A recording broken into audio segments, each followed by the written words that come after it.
Go. Ndio malipo Okay. Mimi kwa majina yangu naitwa Anthony Masheria Mutubi, mkaanji wa Kiariga, mtetezi wa wanyonge. Mimi nilipata accident nikitetea nilikuwa nimepenya barabara ya Kiariga. Nilikuwa mashimo lakini hatukupata mtu kutulikia mashimo. Sasa ilikuja ikakuwa bando imekaa kendeli ifunikwa mazimo, hii bando ikambaki na ile mashimo tulikuwa tunaongelelea.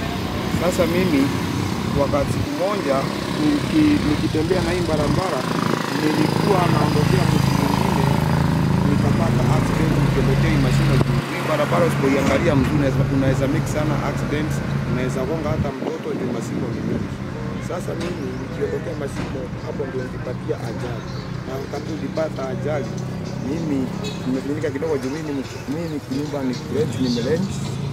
Kwa hivyo niko na shida nyingi kidogo, niko na mtoto hapa nataka kukula na sina mtu ananikumbuka. Na viongozi wengi sana wananijua, tunakonga nao nikiwa na nguvu, lakini saa hizi sina nguvu, wote wameniheti.